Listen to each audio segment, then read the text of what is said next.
प्रिय छात्रों, स्वागत है आपका गुरुकुल आश्रम के इस यूट्यूब चैनल पर। और बच्चा जी, आज हम लोग फिजिक्स का लेक्चर करने वाले हैं। और चैप्टर जो आप लोग पढ़ रहे थे इलेक्ट्रिसिटी, यानी हम लोग विद्युत चैप्टर पढ़ रहे थे फिजिक्स का। और उसमें आज का लेक्चर नंबर शायद अपना ये 3 होगा। 2 लेक्चर दिए गए हैं आपको, या 3 थोड़ा देख लेते हैं। आज अगला लेक्चर है, कहने का मतलब लेक्चर नंबर 3। हाँ, लेक्चर नंबर 3। 2 लेक्चर दिए गए थे, आपको बहुत पसंद आया। दूसरे लेक्चर में बच्चे ने अच्छे व्यूज़ दिखाए। और मैं उम्मीद करता हूँ कि जब जब आपके लेक्चर पसंद आते हैं तो लाइक और शेयर जरूर कीजिएगा। और इतना याद रखिएगा, इसके नोट्स को बनाते चलने हैं कि नोट्स बनाने से ये बेहतर होगा कि आपको बहुत अच्छा कंटेंट मिल रहा है। थोड़ा लेट है इसके लिए, मैं तो जानता हूँ कि मैं लेट हूँ। आप भी जानते हैं बच्चे जी कि अच्छे कंटेंट के लिए थोड़ा आपको समय लगता है, तो कोई दिक्कत की बात नहीं है। और इतना याद रखिए कि हम लोग ज़्यादा लेट भी नहीं है, मतलब हम लोग थोड़ा सिलेबस हल्के से पीछे हैं, लेकिन ज़्यादा पीछे नहीं है। अच्छे पढ़ रहे हैं, सही पढ़ रहे हैं, साफ़ सुथरा पढ़ रहे हैं।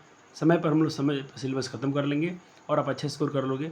और आपके लिए खुशखबरी ये है कि आपको इतना समय दिया जा रहा है धीरे धीरे, ताकि बच्चे उसको प्रॉपर आप रिवाइज करते रहें पीछे से, कि आपको जल्दीबाजी में ना हो। जल्दीबाजी वाले भी कोर्स आते हैं, बच्चे भी लास्ट में पढ़ते हैं, बहुत उनके पास बेचैनी होती है। आपके पास उतना टेंशन नहीं, आराम से जो पढ़ें रिवाइज करते रहिए। जो जो लेक्चर्स आते हैं उसको जल्दी नोट्स बना लीजिएगा, रिवीजन कीजिएगा। डाउट होगा तो कमेंट जरूर कर देना। तो आज हम लोग कंटेंट क्या पढ़ने वाले हैं, आज हम लोग पहले बात करेंगे ओम्स के नियम पर। ओम्स लॉ क्या है और प्रतिरोध क्या है और किन किन बातों पर निर्भर करती है, और रेजिस्टेंस और रेजिस्टिविटी यानी प्रतिरोध और प्रतिरोधकता के बारे में हम लोग 3 कंटेंट आज के लेक्चर में पढ़ने वाले हैं। हो गया, चलिए। तो ये ओम का नियम क्या है, तो ओम्स लॉ क्या है, इसको तो आप डायरेक्ट बुक में भी जाओगे तो वहाँ पर डिफिनीसन डायरेक्ट लिखी गई है। तो देखो, डिफिनीसन कहीं भी लिखा है तो उसको तो आपको वैसे ही याद करना है जैसे दिया गया है, एज द सेम टॉपिक वे में उसको आपको वही उसको छेड़छाड़ नहीं करना है हमको। क्योंकि जो नियम जो भी मिलते हैं वे सत्य कथन है, तो उसको आपको डायरेक्ट वैसे ही याद करने चाहिए और वैसे ही याद भी रखने हैं। तो मैं दिखाऊं कि हम लोग क्या पढ़ने होता है, कि आपकी एनसीईआरटी से आपका फ्लो बना रहे, आप उससे छोड़े ना, उसमें आप कुछ पढ़ते रहें। इसके लिए चलिए, ये रहा ओम्स का नियम। तो पहले बुक क्या कहती है थोड़ा देख लेते हैं। आज हम लोग का हेडिंग से है ओम्स का लॉ। देखो, ओम का नियम है, तो मैं तो उतना तो नहीं कर पाऊँगा कि एक एक लाइन पढ़ूँ इसके।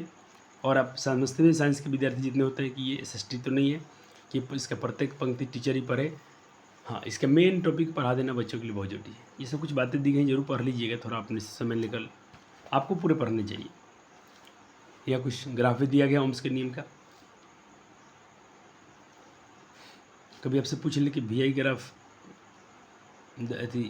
वोल्ट और धारा के ग्राफ के निकालिए, तो ये ग्राफ आता है, इसको हम बात करेंगे। ये भी हुआ है। हम पढ़ते हैं कि ओम का नियम किसे कहते हैं, तो सीधे सीधे यही शब्दों में आपको याद रखने हैं। किसी धातु के तार में कोई मेटालिक वायर होगा, कोई मेटल का वायर होगा। देखिए, जैसे इसमें इसके अंदर क्या होगा, मेटल होगा, जो इसके अंदर धातु होगी, उसके वायर में प्रवाहित होने वाला विद्युत धारा, उसमें जो फ्लो करती है इलेक्ट्रिक करंट, उस तार के सिरों के बीच अगर फ्लो कर रही है, तो उस तार के सिरों के बीच, जैसे मैंने इतना तार लिया, ये सिरा एक हो गया और ये दूसरा सिरा, जो मैंने दोनों पकड़ा है, इनके बीच पोटेंशियल डिफरेंस यानी विभवांतर जो होता है, उसके अनुक्रमानुपाती होती है। उसकी क्या होती है, अनुक्रमानुपाती होती है। परंतु इसमें कुछ कंडीशन है कि उसका टेम्परेचर नियत होना चाहिए, उसका तापमान क्या होना चाहिए, बढ़ना घटना नहीं चाहिए, तापमान कांस्टेंट होना चाहिए, स्थिर होना चाहिए। तो इसे ही ओम का नियम कहते हैं। दूसरे शब्दों में V proportional I, V proportional I। अब देखेंगे V का फार्मूला क्या है, V/I। चलिए, V, अब यहाँ प्रोपोर्शनल हटाएंगे तो क्या आएगा, V/I। कहाँ से आए, जो प्रोपोर्शनल हटाएंगे आप तो V/I आएगा। इसको हटाएंगे, आप भाग कर रहे हैं, V/में I आ रहा है। तो अब बताइए V/I क्या है, V/I क्या है, तो आपने पढ़ा था फार्मूला V/I जो होता है, और यहाँ पर V/I जो होगा बच्चा जी, ये रेजिस्टेंस देगा। V/I क्या देगा, रेजिस्टेंस देगा। ओम का नियम कहता है कि V/IR होता है। ओम का नियम सूत्र क्या होता है, V/IR। तो जब इसको हटाओगे तो ये मिला, तो V/I क्या होता है, R होता है। इसमें हम डिटेल बात करेंगे। यहाँ पर लिखे अथवा V/IR। आपको ये डिफिनीसन से मतलब था, इसको एकदम सेम तरीके में याद रखना है कि किसी धातु के तार में प्रवाहित होने वाली विद्युत धारा, उस तार के सिरों के बीच विभवांतर के अनुक्रमानुपाती होती है। चलिए नोट्स में आते हैं अपने। लेक्चर नंबर 3 यही से करने थे।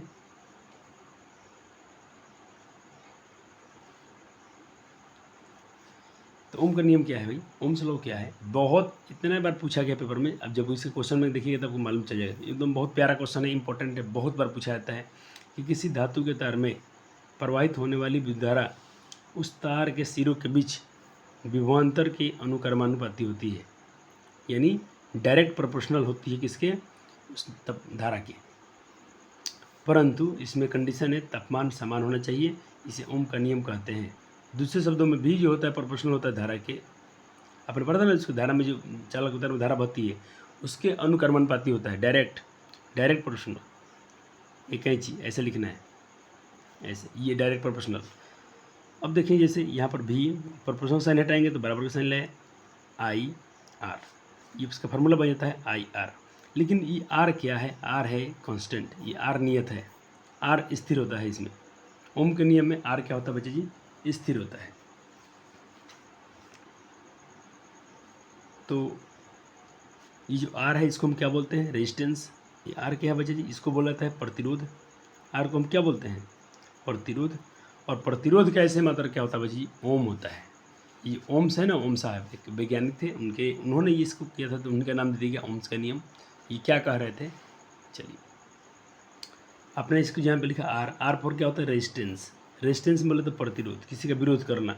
तो ओम्स लॉ में आर क्या होता है, स्थिर होता है। हाँ सर, चलिए अब प्रतिरोध का ऐसे ही मात्रा बहुत बार पूछ लेता है, प्रतिरोध का ऐसे मात्रा, प्रतिरोध का ऐसा यूनिट क्या होता है, तो ओम्स होता है। क्या होता है, ओम होता है। ओम को हम ऐसे लिखते हैं बच्चे, ऐसे हेडफोन जैसा, ठीक है। चलो तो आपको कहाँ तक लिखना था, यहीं तक,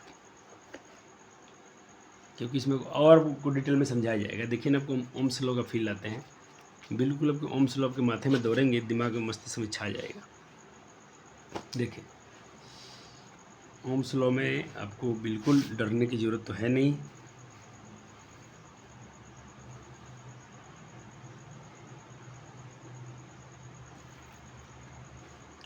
आपने पढ़ा था ना, डायरेक्ट प्रोपोर्शनल किसके होता है, धारा के होता है ना, धारा के। चलिए धारा कैसे मतलब एम्पियर होता है, धारा कैसे मतलब एम्पियर होता है। अब मैं ऐसा कुछ प्रश्न कराएंगे, मज़ा आएगा, जरूर बच्चे बता देंगे, मुझे जहाँ तक उम्मीद है। देखिए ओम्स लॉ में आपने पढ़ा कि भाई भी, इसको बीर कहना, बीर, बीर, ये बीर, VIR, बीर, बीर, बीर से याद रखना इस फॉर्मूले को, बीर बहुत शक्तिशाली बीर। देखिए अब जिसमें मैं कोई यहाँ पर दे रहा हूँ, एक सर्किट बनाया गया है, यहाँ पर प्लस है, यहाँ पर धन है, ऋण टर्मिनल है। अगर यहाँ पर 2 वोल्ट, डायरेक्ट प्रोपोर्शनल होता है, आर तो कांस्टेंट है, आर तो क्या है, कांस्टेंट है, और इसके क्या होता है, ये समानुपाती होता है, डायरेक्ट अनुक्रमानुपाती होता है या समानुपाती होता है। तो मान लीजिए कि अब बैटरी 2 वोल्ट कर दी गई है, तो धारा कितना बहेगा, 1 वोल्ट। धारा मान लीजिए कितना बढ़ा है, 1 वोल्ट। फील दिलाने के लिए पेपर में ऐसा नहीं लिखना है, पेपर में जो पहले दिखाया गया वही लिखना है।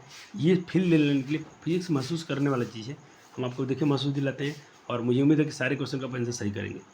2 वोल्ट की बैटरी है, 2 वोल्ट का इसमें धारा बहती, वोल्ट है इसमें, तो धारा मान लीजिए, तो धारा कितना बढ़ा है, मान लीजिए 1 एम्पियर।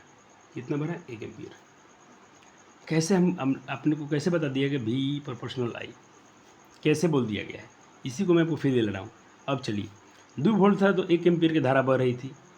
दूसरा कथन का आंसर आप कीजिए, 4 वोल्ट पर कितना धारा प्रवाहित होगी। जब ओम के नियम में धारा के समानुपाती होता है तो अब बताइए जल्दी से, कितना, 2 वोल्ट पर 1 एम्पियर की धारा बह रही थी मान लीजिए, तो 4 वोल्ट पर कितनी धारा प्रवाहित होगी। उम्मीद करता हूँ कि अपने इसका आंसर यहाँ पर मैं क्वेश्चन मार्क दिया हूँ, अपने भर लिया होगा। अब मैं भर रहा हूँ, देखता हूँ कितने, जरूर भरिए बच्चे जी, डरना नहीं, आपको भरिए, बिल्कुल आप सही भरिएगा। अगर आपने सही भर लिया तो समझिए कि ओम्स का लॉ को फील आ गया। 2 पर 1 एम्पियर था तो 4 पर हो जाएगा, देखिए 2 पर 1 आधा, तो 4 पर कितना हो जाएगा, 2 एम्पियर। ठीक है, ठीक है। अब इसको भर दे बालक जी, इसको भरिए आप। अब 1 वोल्ट कर दिया हूँ, मैंने बोला डायरेक्ट प्रोपोर्शनल होता है, यानी धारा बढ़ेगा तो वोल्ट भी बढ़ेगी, धारा घटेगी तो वोल्ट भी घटेगा। अब देखिए धारा तो मैं, अब यहाँ पर 1 वोल्ट हो गया। अब बताइए ये आपको नोट में लिखने हैं, आपके नोट्स में आने चाहिए सब कुछ। लेकिन क्या करना है, ये ओम के नियम के नीचे जितना लिखवा दिया गया प्रतिरोध का ऐसे मात्रक ओम होता है, उसके नीचे इसको रफली फिल लाने के लिए वो पढ़ना है। अब बताइए, धारा तो घट गया, 2 था तो 1 एम्पियर, 4 था तो 2 एम्पियर, अब तो 1 वोल्ट हो गया ना, 2 से आधा हो गया इधर, तो वोल्ट घटा है तो धारा भी घटेगी, क्योंकि अपने बारे की ओम के नियम में भी प्रोपोर्शनल डायरेक्ट प्रोपोर्शनल आई होता है, धारा के समानुपाती होता है। जितना वोल्ट बढ़ेगा उतना धारा बढ़ेगी, वोल्ट घटेगा धारा घटेगी। इस पर वोल्ट घटा है तो धारा भी घटेगी। तो बच्चों का क्या आंसर है यहाँ पर, तो आई के मान यहाँ पर आ जाना चाहिए बच्चों का। देखता हूँ क्या आया, आधा हो जाना चाहिए, 1 का आधा क्या हो जाएगा, हाफ एम्पियर, हाफ एम्पियर। तो जो बच्चे ऐसा भरे थे बिल्कुल अच्छे भरे थे आप। चल यहाँ बताओ तो क्या होगा बच्चे, अब बताइए, जब भी 0 कर दिया गया है, अब वोल्ट 0 है तो धारा क्या होगी, जल्दी से जल्दी भरेंगे आप। आपको ओम का लॉस फील आ गया, बच्चे मेरे बहुत अच्छे हैं। चलो हाँ सर, जब वोल्ट ही नहीं है तो धारा कहाँ से, तो यहाँ भी बच्चों का आंसर क्या आना चाहिए, 0। तो 1 2 3 तीनों पॉइंट जिसने बच्चे भर लिया, आपको फिजिक्स में फील आ रहा है। उम्मीद करता हूँ जिसको नहीं है थोड़ा सा ध्यान दीजिए, आपको भी आएगा, क्यों नहीं आएगा। चलिए और देखें अगला पॉइंट, इसी में आपने कैसे याद रखना है ओम्स के नियम को, ये पढ़ा था, ठीक है। भी प्रोपोर्शनल साइन हटाएंगे, बराबर का साइन आएगा, आई आर। आर क्या है बच्चे जी, आर क्या है, प्रतिरोध है, जो क्या है नियतांक है, कांस्टेंट है। और ये क्या है, ये किसका फार्मूला है, ओम का नियम का फार्मूला है। ट्रिक कैसे याद रखिए, बीर बीर सब याद रखिए, ओम का नियम का फार्मूला याद रखेंगे, बीर बीर भी आई आर, बीर, तो भी बराबर आई आर, ऐसे याद रहेगा जैसे आप याद कर लें। अब इसमें क्या होता है, भी ओम के नियम में ये क्या है, भी से क्या होता है, वोल्ट, भी किसको डिनोट करता है, वोल्ट को, आई किसको करता है, धारा को, धारा कैसे मतलब एम्पियर, भी वोल्टेज, और धारा कैसे मतलब एम्पियर, और प्रतिरोध का ये क्या है, आर किसको दर्शाता है, प्रतिरोध का। और प्रतिरोध का ऐसे मतलब क्या होता है बच्चे जी, प्रतिरोध का ऐसे मतलब होता है ओम, क्या होता है, ओम। चलो तो कितने फार्मूला हो गया सर जी, देखिए, एक तो हमने पढ़ा था क्वांटीकरण का फार्मूला, Q बराबर एन, इसमें प्लस माइनस में, Q बराबर प्लस माइनस एन। एक पढ़ा था हमने फार्मूला I बराबर, धारा का फार्मूला पढ़ा था I बराबर Q/T, ठीक है। तीसरा फार्मूला पढ़ा था V बराबर W/Q, हाँ सर। दिन हो गए 3, आज तीसरा लेक्चर है ना, फार्मूला हो गया 4, 1 2 3, आज हमने पढ़ा 4। धीरे धीरे फार्मूला बढ़ते जाएंगे। आज हमने पढ़ा ओम्स के नियम में V बराबर क्या होता है, IR। एक बार तो हमने V बराबर वोल्टेज क्या होती है, वोल्ट क्या होता है, तो वर्क अपॉन Q, यानी 1 कूलम आवेश पर जितना कार्य करना पड़ता है उसको हम लोग 1 वोल्ट बोल रहे थे। तो ये फार्मूला हो गया, सबको मैं फिर से लिख रहा हूँ, आपको भी लिखना है, बार बार हर जगह हम लोग लिखेंगे नोट्स में, एकदम धीरे धीरे फार्मूला बढ़ेगा, हम लोग लिखते जाएंगे, सारे के सारे याद हो जाएंगे। चलिए अब क्या बात करेंगे सर जी, हम लोग बात कर लेते हैं यहाँ पर, इतना हो गया था। चलिए अब आते हैं थोड़ा हम लोग नीचे, प्रतिरोध कैसे मतलब क्या होता है। अब प्रतिरोध किसे का, जब तो हमें प्रतिरोध तो पढ़ लिए, प्रतिरोध कैसे मतलब ओम होता है, तो प्रतिरोध का सूत्र और मात्रक लिखें। प्रतिरोध क्या है, इसका सूत्र और मात्रक लिखें। तो प्रतिरोध चालक का वह गुण है जिससे वह अपने से होकर प्रवाहित होने वाले विद्युत धारा का प्रवाह का विरोध करता है। बच्चा जी नाम है उसका प्रतिरोध, प्रतिरोध मतलब विरोध करना। अच्छा विरोध क्यों करता है, अच्छा मान लीजिए कि इसमें अपने पढ़ा था कि इलेक्ट्रॉन फ्लो करेंगे, इसमें क्या करेगा, इलेक्ट्रॉन फ्लो करेगा, तार में जो धारा भरी होगी, अभी तो इसमें कनेक्शन जुड़ा हुआ है माइक का, इसमें करंट फ्लो कर रहा होगा। तो बच्चे इसमें तार में इलेक्ट्रॉन फ्लो कर रहे होंगे।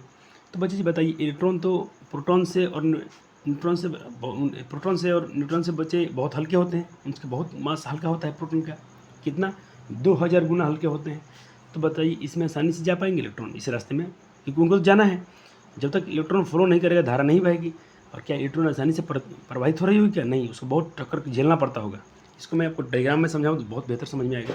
देखिए ये मान लीजिए क्या है, आपके पास वायर है, इसमें क्या है, इलेक्ट्रॉन को जाना है, और इसमें बहुत सारे पार्टिकल्स हैं और इनसे भारी है, जैसे प्रोटॉन हो गया, न्यूट्रॉन हो गया, भारी मात्रा में। तो क्या इलेक्ट्रॉन आसानी से जाएगा, नहीं, बार बार टक्कर झेलना पड़ेगा। तो ये लोग क्या करते हैं, इसको विरोध करते हैं, किसका, इलेक्ट्रॉन का। तो प्रतिरोध चालक का वह गुण होता है जिसमें वह अपने से होकर प्रवाहित होने वाले विद्युत धारा, यानी कि इसका इलेक्ट्रॉन का, विद्युत धारा मतलब क्या बहेगा, धारा आवेश बहेगा, आवेश मतलब इलेक्ट्रॉन उसमें का विरोध करता है। चालक के इस गुण को प्रतिरोध कहते हैं। प्रतिरोध को हम लोग आर से सूचित करते हैं। ओम के नियम के अनुसार ओम के नियम से जो होता है प्रतिरोध का फार्मूला हो जाएगा R बराबर V बटा I। कैसे आ गया सर, कैसे आ गया सर? आपने तो पढ़ा था फार्मूला V बराबर IR। ठीक, आपको यहाँ पर R का फार्मूला लिखना है, तो R बराबर, मैं इसको रफली समझा रहा हूँ, V I गुना में है तो कहाँ चल जाएगा, भाग में। आया कि नहीं है? फिर R बराबर V बटा I आया कि नहीं? R बराबर V बटा I आया कि नहीं? कहाँ से आया? ओम के नियम से। ओम का नियम का फार्मूला क्या होता है? V बराबर IR। इसको भी आप रफली थोड़ा साइड में लिखिएगा, याद रहेगा। V बराबर IR, R का मान निकालना चाहते हैं तो I गुना में है, I गुना में है तो कहाँ जाएगा? डिवाइड में जाएगा। किसके डिवाइड में? वोल्टेज के, V के। तो विभवांतर बटा धारा, तो प्रतिरोध का फार्मूला हो गया R बराबर V बटा I। चलो, ये भी फार्मूला आपको याद होने चाहिए, डायरेक्ट लगाना हो तो लगा देंगे हम लोग। लेकिन प्रतिरोध का ये ओरिजिनल फार्मूला नहीं है। ये कब है? जब यहाँ पर टेम्परेचर, ताप क्या है, नियत है। अब चलो, ये ऐसा ही में बच्चे छोटा ही नहीं लिखना, बड़ा ही आई रहता है, ये बिंदु मत लगाना कभी भी आप लोग। प्रतिरोध का ऐसा ही मात्रक ओम होता है, तो बहुत बार हो गया। चलो, जो बात आपको समझाया गया, मैंने बोला था कब से, यही बात इसमें लिखा हूँ। इलेक्ट्रॉन के प्रवाह में बहुत कठिनाइयाँ होती हैं, क्योंकि उसके रास्ते में 2000 गुना द्रव्यमान वाले, उससे 2000 गुना द्रव्यमान वाले कण बाधा डालते हैं। अब कण क्या है? वही प्रोटॉन, न्यूट्रॉन।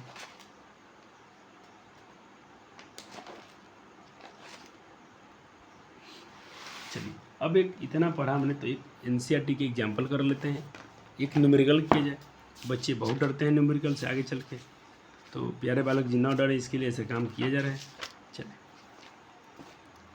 देखता हूँ बच्चे बना पाते हैं कि नहीं इसको। सिर्फ आपको क्वेश्चन पर ध्यान देना है, कोई इसके आंसर पर नहीं है, क्योंकि एग्जाम्पल का सवाल है तो बिल्कुल आंसर दिया होगा। लेकिन चलो हम लोग ऐसे ही बना लेंगे, कितना फील आएगा। देखिए, कहता किसी विद्युत बल्ब के तंतु में, फिलामेंट में 12 से का प्रतिरोध 12 से है। इन प्रतिरोध दिया, देखो प्रतिरोध 12 से दिया है, इसका मतलब R, प्रतिरोध मतलब R कितना दे दिया है? 1200। देखना कितना आसान है बच्चे जी। तो बल्ब, अब वोल्ट भी दिया है, V पर कितना दे दिया है? 220 वोल्ट। विभवांतर कैसे, मतलब विभवांतर में वोल्ट पर नापते हैं, इतना दे दिया है। तो सवाल पूछ रहा है कितना धारा लेगी, तो विद्युत धारा कितना लेगी। तो इसमें सवाल पूछा गया है धारा कितना लेगा, विद्युत धारा कितना लेगा, यानी आपसे पूछ रहा है I कितना लेगा। तो आपने क्या पढ़ा था फार्मूला? V बराबर IR। बस मान बैठे, इधर क्या है? 220। I तो नहीं पता है, R हमको दे रखे हैं कितने? 1200। विध हटा दीजिए, आखिर क्या हो जाएंगे, इसमें भाग हो जाएगा, तो 220 बट्टा में क्या हो जाएगा? 1200।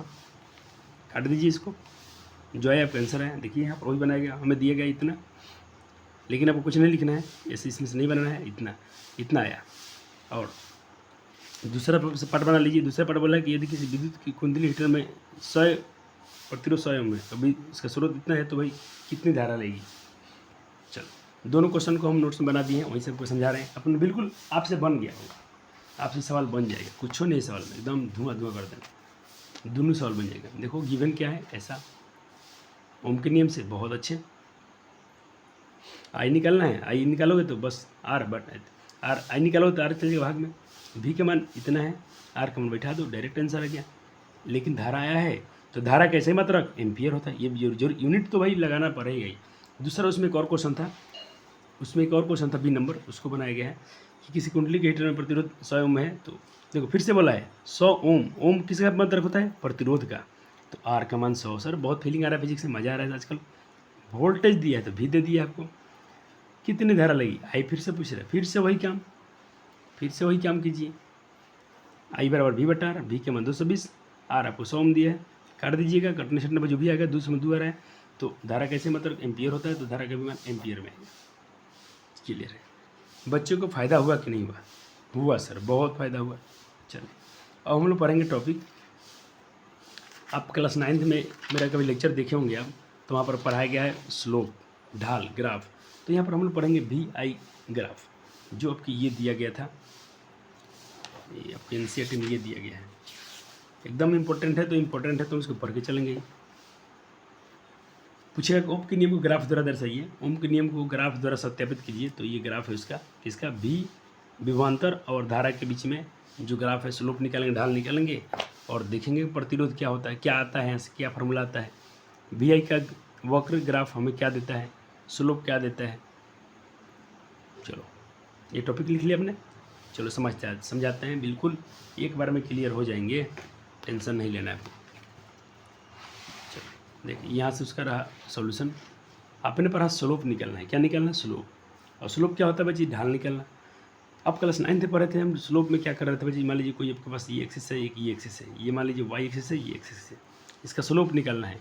तो स्लोप निकालने के लिए बच्ची हम लोग क्या कर रहे थे, यहाँ पर मान लीजिए कि यहाँ पर कोई पॉइंट्स है, तो इसका स्लोप निकालने के लिए हम लोग कर रहे थे यहाँ पर, और यहाँ मान लीजिए कोई ऐसे गई है, तो इसका स्लोप निकालने के लिए हम लोग इसको और हम लोग इसको भाग कर रहे थे। यानी हम लोग बोल रहे तो ये क्या हो गया, ये हो गया, ये क्या हो गया?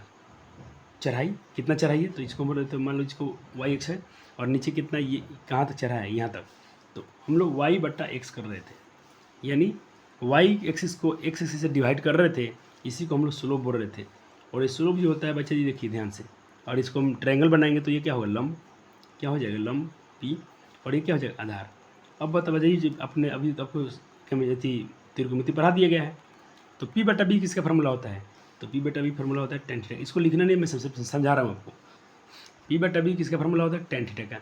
अर्थात इसका स्लोप निकालना है तो हो जाएगा टेन थीटा के बराबर। स्लोप क्या हो जाएगा बच्चे? टेन थीटा के बराबर, क्योंकि हम क्या करते हैं उसमें वाई एक्सिस को एक्स एक्सिस से डिवाइड करते हैं। तो वाई एक्सिस पर क्या रखा गया है? अपने सवाल में लिखा था, इसमें रखा गया वोल्ट्स। क्या रखा गया? वोल्ट्स रखा गया था, यानी विभवांतर। क्या रखा गया था? विभवांतर। यहाँ जगह नहीं तो यहाँ भी लिख सकते थे आप। यहाँ पर लिखा गया, मान लीजिए विभवांतर रखा गया है, और यहाँ पर क्या रखा गया है? धारा। यहाँ पर क्या रखा है? धारा। यहाँ लिखे हैं, देखिए अगर ग्राफ देखेंगे तो यहाँ लिख दिया गया है, एक्स एक्सिस पर धारा को रखा गया, धारा किस में? एम्पियर में रखा गया है, और वाई एक्सिस पर क्या रखा गया? वोल्ट रखा गया है, विभवांतर रखा गया है, पोटेंशियल रखा गया है। वाई एक्सिस पर किसको रखा गया? विभवांतर को रखा गया है, भी। और भी किस में? वोल्ट्स में। विभवांतर कैसे मतलब क्या होता है? विभव। वोल्ट्स होता है, विभवांतर कैसे मतलब वोल्ट होता है। कब पढ़ा था आपने? कल दूसरे लेक्चर में पढ़ा था। देखिए फिर सबको याद दिला देता हूँ थोड़ा सा।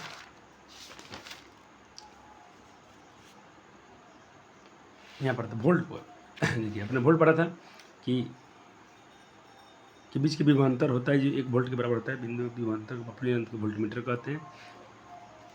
विभवांतर को मापने वाले यंत्र को वोल्टमीटर कहते हैं। तो हमने इसको विभवांतर रखा है, तो विभवांतर को हम लोग, और विभवांतर दूसरे शब्दों में देखिए, दूसरे शब्दों में विभवांतर को ही हम लोग बोलते वोल्टेज बोलते थे। क्या बोलते थे? वोल्टेज।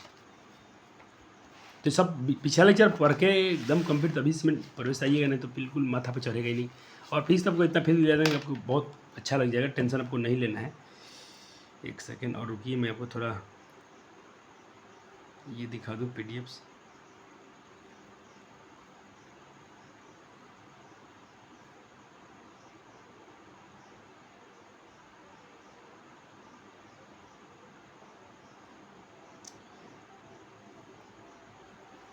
वही वोल्ट्स में रखा गया है, तो विभवांतर को यहाँ रखा गया है। चलिए, तो इसको अब मैं यहाँ लिखा हूँ, आप यहाँ भी लिख सकते थे, और धारा यहाँ रखा गया है। तो देखिए मैं क्या बोला, इसको ये कैसे आएगा देखना, आपको बहुत मजा आने वाला है। फील कैसे आएगा देखिए, वाई एक्सिस पर किसको रखा था अपने? भी को। एक्स एक्सिस पर क्या रखा है अपने? धारा। क्या रखा अपने? धारा, यानी एम्पियर में धारा आई रखे हैं। अब बताइए क्या मिल गया? भी बटा आई क्या देगा? अब क्या मिल रहा है आपको? तो फार्मूला थोड़ा सा बैक जाइए, याद कीजिए, आपने पढ़ा था बीर, VIR, बीर। किसका फार्मूला है? ओम्स का लॉ है, ओम्स लॉ है। अब देखिए जब यहाँ पर भी यहाँ है, आई गुना में था, यहाँ आ गया, तो क्या बच्चा सर जी आपके पास? अरे सर आर निकल गया, प्रतिरोध निकल गया। इसका मतलब हमने ये सीखा कि भाई हम लोग VI ग्राफ निकालेंगे, VI ग्राफ का स्लोप निकालेंगे, तो हमको आर मिल रहा है, अर्थात हमको प्रतिरोध मिल जा रहा है। कितना खुशी की बात है।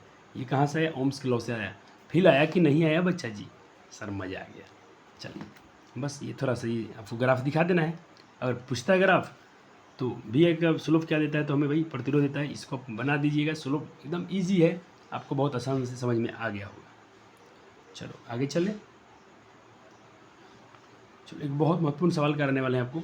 ये ओम्स लॉ देख, नियत रहता है एकदम सीधा रहेगा, एकदम सरल सीधे जाएगी। नियत है, कांस्टेंट जाएगा ये, अगर प्रतिरोध आर कांस्टेंट है तब।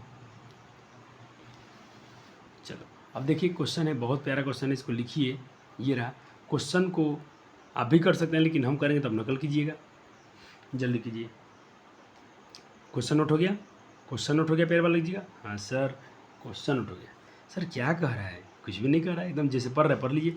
किसी प्रतिरोध में प्रवाहित होने वाली धारा I के मान प्रतिरोध के आर पार संभावित अंतर विभवांतर के संगत V के संगत मानों के लिए नीचे दिए गए V और I के बीच में एक आलेख दिया गया है, ग्राफ दिया गया है। उस प्रतिरोधक के प्रतिरोध की गणना करें। चलो हम लोग प्रतिरोध की गणना करना, कितना प्रतिरोध आ रहा है।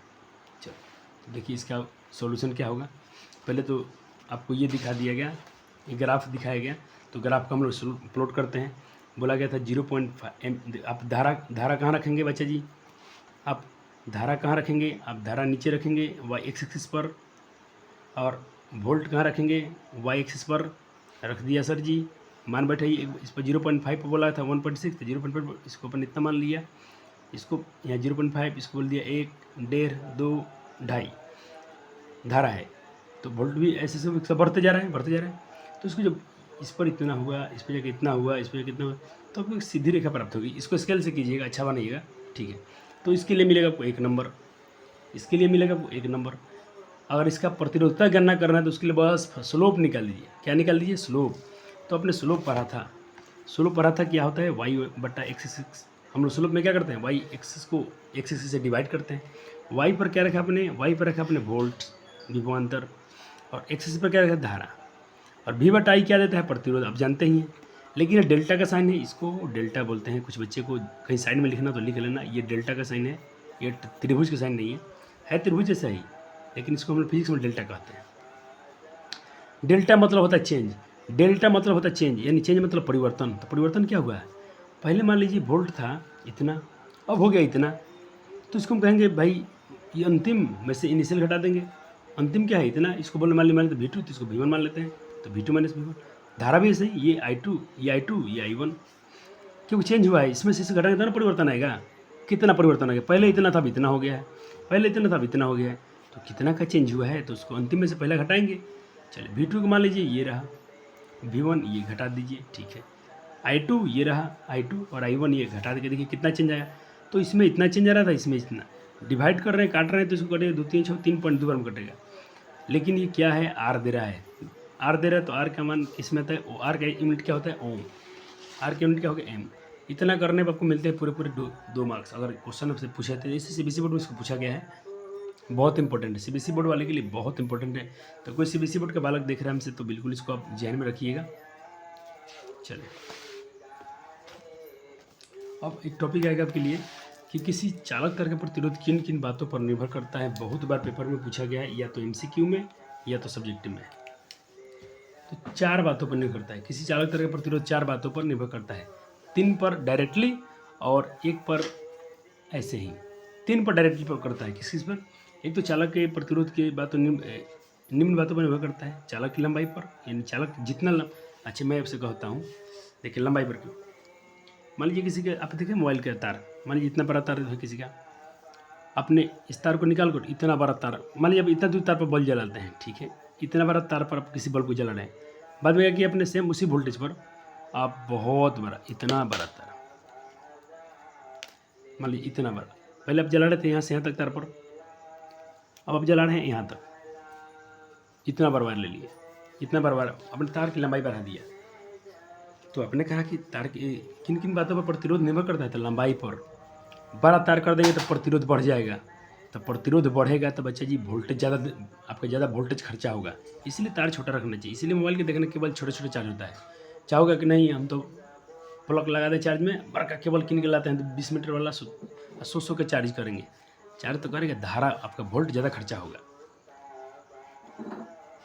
या फिर हाँ सर, चालक के अनुप्रस्थ काट क्षेत्रफल पर, यानी इसका मतलब एरिया मोटाई पर। मान लीजिए एक तार इतना पतला है, कोई तार इतना मोटा है, इतना मोटा तार, यहाँ समझा रहा हूँ आपको। मान लीजिए कोई तार इतना पतला है, ठीक, अनुप्रस्थ का क्षेत्रफल पर, और कोई वायर इतना है, केबल वाला देखा होगा आपने, तो किसमें प्रतिरोध कम होगा? देखिए पतला तार में प्रतिरोध ज़्यादा होता है, क्योंकि इसमें तो इलेक्ट्रॉन को जाना है, और जानते हैं कि इलेक्ट्रॉन के रास्ते में बाधा है, बहुत सारे पार्टिकल्स हैं, 2000 गुना अधिक वाले, उसको बार बार धक्का, बहुत दिक्कत होगा जाने में। और इसमें भाई मान लीजिए कितना भी गुंडा खड़े हैं तो भी इलेक्ट्रॉन तो भाई ऐसे से निकल जाएगा ना, रास्ता खोज गया। तो इसमें इलेक्ट्रॉन का फ्लो आसानी से होता है। जब इलेक्ट्रॉन का फ्लो आसानी से होता है तो प्रतिरोध कम हो गया, और इसमें तकलीफ होता है।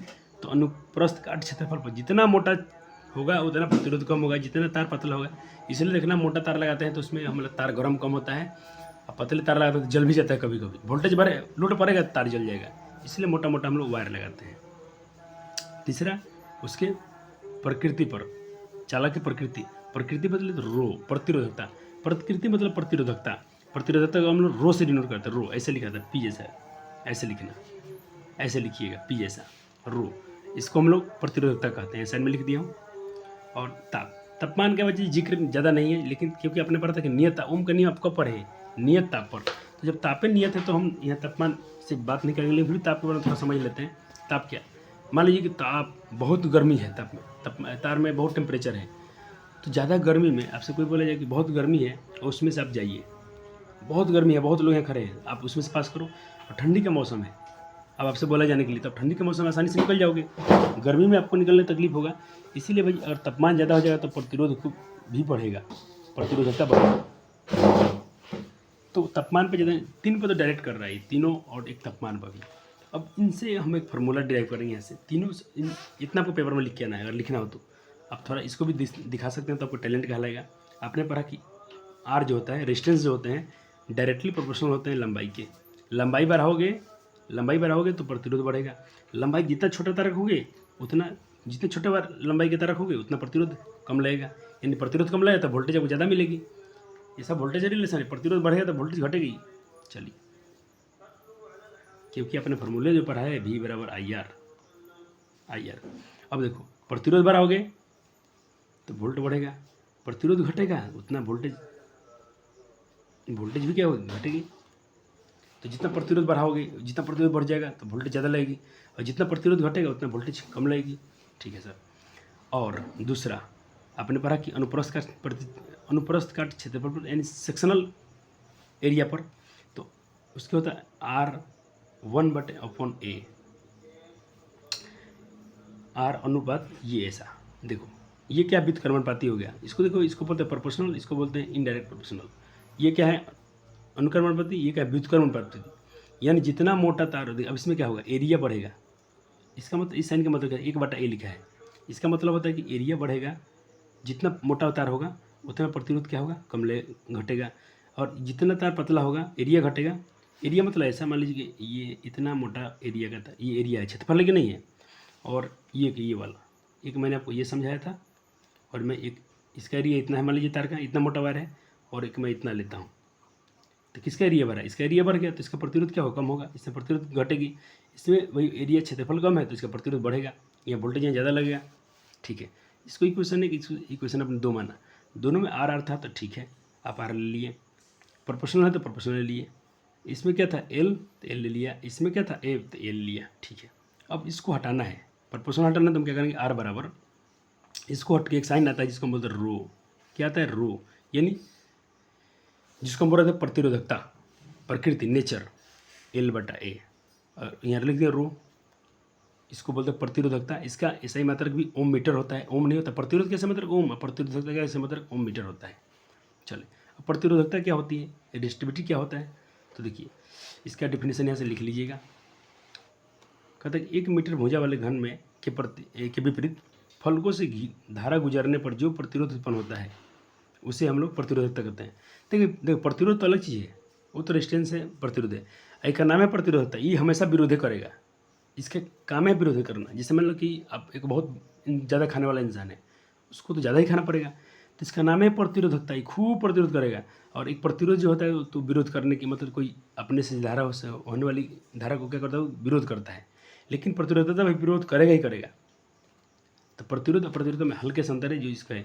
प्रतिरोधकता का ऐसा ही मात्रक जो होते हैं भैया जी, ओम मीटर होता है, ओम मीटर, ये रहा ओम, ये रहे मीटर, तो इसको ओम माइनस इसको साइन लगा मीटर कहते हैं, ये ओम मीटर होता है, याद रखिएगा। अब आपसे क्वेश्चन पूछा है कि 1 मीटर 1 ओम को परिभाषित कीजिए, तो यदि किसी चालक के दोनों सिरों के बीच विभवांतर 1 वोल्ट तथा उससे 1 एम्पीयर की धारा प्रवाहित होती है, तो उस चालक का प्रतिरोध बचा जी हम लोग 1 ओम कहते हैं, उस चालक के प्रतिरोध के बचा जी हम लोग 1 ओम कहते हैं। तो 1 ओम बराबर क्या होता है, 1 वोल्ट बटा 1 एम्पीयर। अगर 1 एम्पीयर की धारा 1 वोल्ट पर बह रही है, 1 एम्पीयर की धारा 1 वोल्ट पर प्रवाहित हो रही है, तो बचा जी हम लोग कहते हैं 1 ओम के बराबर है, यही डिफिनीशन है उसका। लेकिन इसमें और क्या याद रखना है, जब परिपथ की धारा 1 एम्पीयर, जब परिपथ में धारा 1 एम्पीयर की धारा प्रवाहित हो रही है तथा विभवांतर 1 वोल्ट हो तो उसे 1 ओम कहते हैं। क्लियर है? इतना आपने नोट किया? हाँ सर। चलिए अब दोनों में थोड़ा अंतर देख लीजिए, प्रतिरोध में और प्रतिरोधकता में क्या अंतर है। किसी चालक का यह गुण किसी अपने से होकर पारित होने का क्या करती है, आवेश का क्या करती है, विरोध करती है। लेकिन प्रतिरोधकता क्या है बच्चे, किसी प्रतिरोधकता किसी पदार्थ का वह प्रतिरोध है। देखिए ये तो वह गुण है, एक ऐसा गुण है जो अपने से होने वाले आवेश का विरोध करती है। अभी कहता है किसी पदार्थ का प्रतिरोध, पदार्थ का कहता वह प्रतिरोध है, यानी ये भी एक प्रतिरोध है, ये भी एक रेजिस्टेंस है जो उसके पिंड द्वारा किया जाता है, जिसकी लंबाई 1 मीटर हो और उसका क्षेत्रफल 1 भाग क्षेत्रफल में 1 मीटर स्क्वायर होता है। इसका ऐसे मात्रक ओम होता है, इसका ऐसे मात्रक ओम मीटर होता है।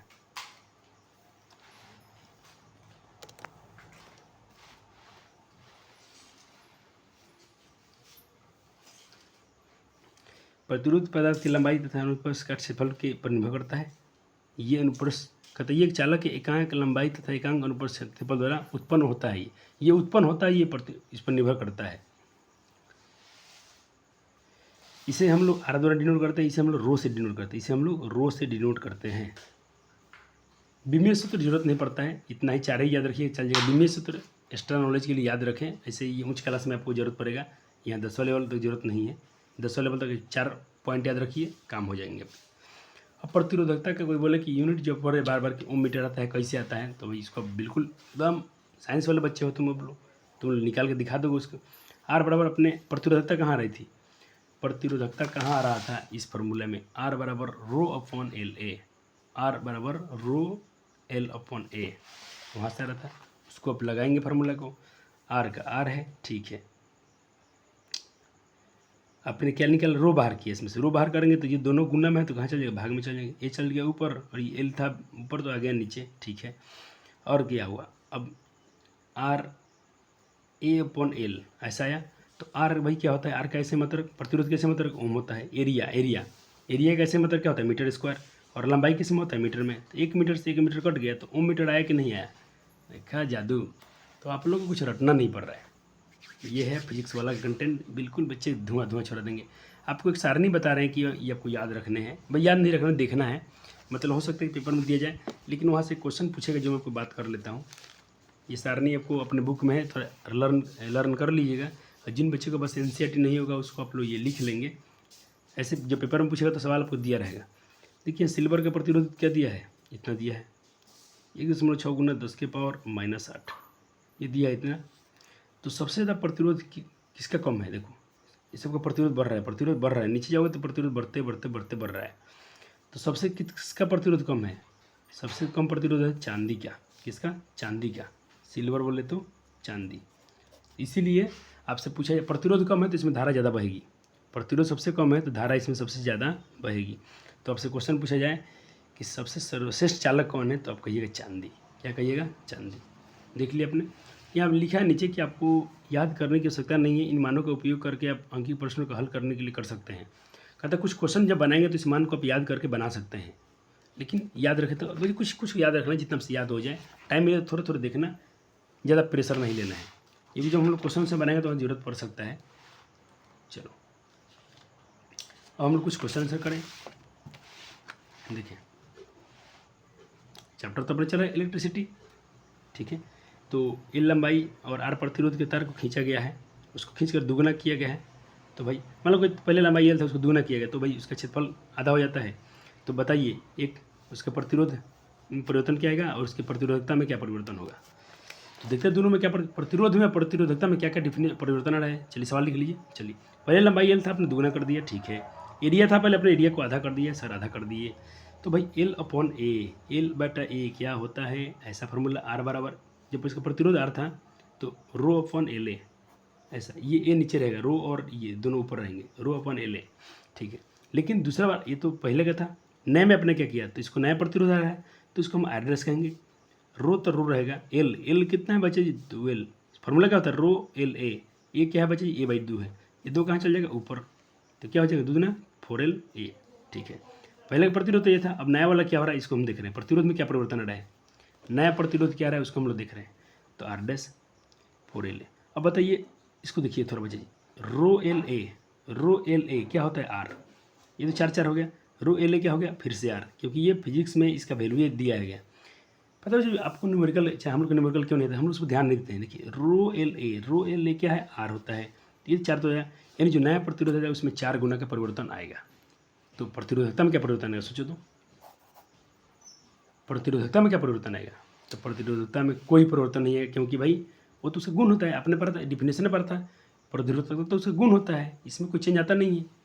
उसका काम है प्रतिरोधकता का काम, प्रतिरोध करेगा वो हमेशा, उसका वो टैलेंट है। चलो एक क्वेश्चन इसको भी कर लीजिए। कहते किसी धातु के तार का प्रतिरोध 8 गुना हो जाता है जब, कब होगा 8 गुना, कब होगा 8 गुना। आपको 3 ऑप्शन दिए गए हैं, 4 ऑप्शन, आपको 4 ऑप्शन दिए गए, ए बी सी डी। थोड़ा ऑप्शन को मैं हाईलाइट कर दूँ बच्चे, शायद ऑप्शन आपको दिख नहीं रहा होगा, क्योंकि यहाँ लिख दिया गया है ए बी सी और डी।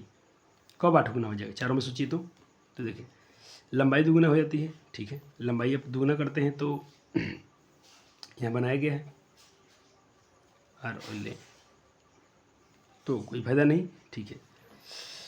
अगर हम उसकी ऑप्शन इसके से सी होगा, क्योंकि देखिए लंबाई दुगुना कर हो जाती है और त्रिज्या आदि करना है, तो हमने क्या किया, लंबाई को दुगुना किया और उसका अपन इथी कर रहे थे, लंबाई अपने दुगुना किया, ठीक है, 2 कर दिए, और एरिया 4 गुना, इसमें तो वहीं रहा, यहाँ पर हो गया था, आपने किया उसके लंबाई को दुगुना और एरिया क्या किया अपने, त्रिज्या किया आधा, त्रिज्या अपने क्या कर दिया आधा, लंबाई दुगुनी होती है और त्रिज्या आधी होती है, आपने उसके रेडियस आधा कर दिया।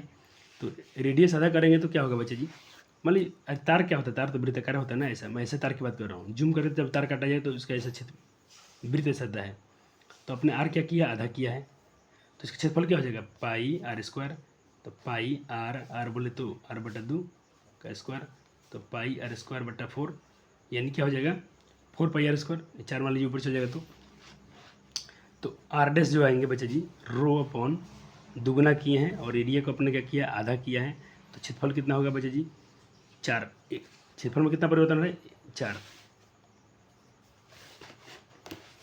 अभी 4 चल जाएगा ऊपर, तो 4 दूना 8, यही करने के लिए बोला था कि 8 होना चाहिए, तो 8 हो गया, और देखिए यहाँ क्या बचेगा, ये तो 8 हो गया, और बचा मेरे पास एल ए। अब बताइए रो एल ए क्या होता है आर होता है, आपने भी पढ़ा था, रो एल ए क्या होता है बच्चे जी आर होता है, ठीक है बच्चे। मैं त्रिज्या आधा किया हूँ तो यहाँ पर समझा दिया हूँ, जब त्रिज्या आधा करेंगे आप लोग तो एरिया क्या होगा, बीट के पाई आर स्क्वायर होता है, तो पाई आर का स्क्वायर आर स्क्वायर, 2 दूना 4, तो क्या हो गया बच्चे जी एरिया क्या हो गया, एरिया हो गया ए डैश बराबर हो गया इसका, इस उधर निकालेंगे तो हो जाएगा इसका ए बटा 4 हिस्सा आएगा, ए बटा 4 आएगा, इसका क्षेत्रफल कितना आएगा ए बटा 4। अब देखिए इस पर मान रखा गया फार्मूला में, ऑप्शन सी होगा कि उसी को ही एक्सप्लेन किया गया। अब मान कोई पूछा क्यों होगा बताओ, तो हम लोग तो रटने वाले छात्र नहीं हैं, तो उसको समझाएंगे बढ़िया से। तो ये रहा R upon L A, R dash बराबर क्या हो जाएगा रो, लंबाई आधा किया गया, एरिया क्या हो गया, एरिया का कितना आ रहा बजे ए बटा 4 आया, तो ए बटा 4 आया यहाँ से, क्योंकि त्रिज्या में आधा किया तो क्षेत्रफल इतना हो जाएगा। अब वृत्त तार का क्षेत्रफल कैसा होता है वृत्ताकार होता है, ऐसा ये एरिया जब ये वृत्ताकार है तो क्षेत्रफल वृत्त वाला लगे, इसमें पाई वाला लगाए थे, 4 जगह ऊपर, तो 4 दूना 8 एल ए, अब 8 एल ए, तो आप 8 को थोड़ा बाहर कीजिए और सोचिए रो एल ए किसका फॉर्मूला होता है आर का होता है, तो आर आ गया, तो उसके जो नया प्रतिरोध आएगा आर डैश जो होंगे 8 आर हो जाएंगे। तो ये पूछा था 8 गुना करना है, तो कब, तो ऑप्शन सी वाला मैच कर रहा है, बाकी पर नहीं करेगा, करके देख लीजिएगा।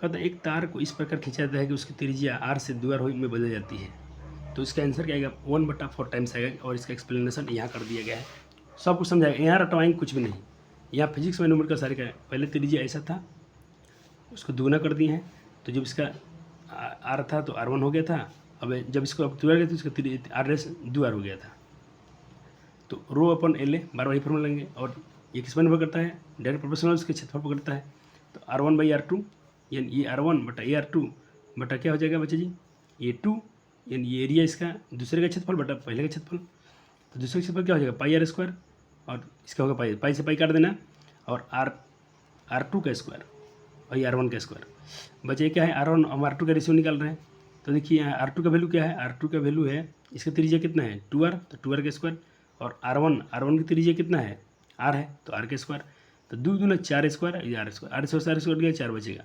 तो R1/R2 कितना आया, R1/R2 कितना आया 4/1, 4 1 बचेगा नीचे 4/1। अब देखिए हमसे पूछा है कि सिर्फ R1 का वैल्यू क्या होता है, R1 निकालेंगे भाई, तो पहले तो इसमें क्रॉस गुना कर लेंगे। इसको बनाने का बहुत तरीका है, R1/R2 बट्टा में 4 अनुपात का है 4/1। यहाँ से हम किसका वैल्यू निकालना चाहते हैं, R1 का, तो R1 का वैल्यू 1 में R1 से गुना करता है R1, और इधर गुना करो तो क्या हो जाएगा 4R2, वही आया है देखो 4R2। तो अब R2 बराबर क्या हो जाएगा, R1 का मान तो ये आ गया 4R2। अब सिर्फ मैं R1 का मान निकालना चाहता हूँ, सॉरी R2 का मान निकालना चाहता हूँ। तो R2 का मान कैसे निकलेगा, R1 और ये 4 गुना में तो कहाँ चलेगा भाग में, ये दोनों इसके वैल्यूएशन आएंगे। तो कितना गुना का अंतर आया, 1/4 का, देखिए 1/4 क्या, 1/4, तो ये इसका आंसर था 1/4 टाइम्स इसका। चलिए अब पूछा है विशिष्ट प्रतिरोधकता कैसे मात्रक क्या होता है, यानी प्रतिरोधकता कैसे मात्रक क्या होता है। अच्छा, विशिष्ट प्रतिरोध कैसे मात्रक क्या होता है, ओम मीटर होता है, क्या होता है, ओम मीटर होता है। प्रतिरोधकता को विशिष्ट प्रतिरोध भी कहते हैं, और प्रतिरोधकता को विशिष्ट प्रतिरोध भी कहते हैं, जबकि प्रतिरोध इनमें अलग होता है, ऐसे ही मात्रक मीटर होता है। प्रतिरोध कैसे मात्रक मीटर होता है, उससे ओम होता है। अब प्रतिरोधकता कैसे मात्रक ओम मीटर होता है, प्रतिरोधकता के मात्रक ओम मीटर होता है। अब तो कर गए थे, कुछ कट रहे, चलो इसको भी कर लेते हैं।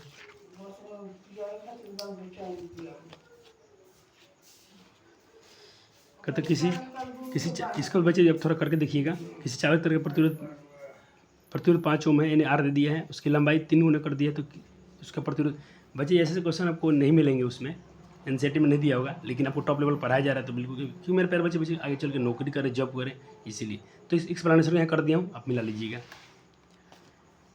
एक तार की प्रतिरोधकता किस पर निर्भर करती है, लंबाई के साथ बदलता है, इसके अनुप्रस्थ का बदलता है, इसके द्रव्यमान के साथ बदलता है, और तार की लंबाई अनुप्रस्थ द्रव्यमान के स्वतंत्र रहती है, हाँ स्वतंत्र रहती है, उसका अनुप्रस्थ काट और द्रव्यमान जो होता है बच्चे वो कांस्टेंट रहता है प्रतिरोधकता में।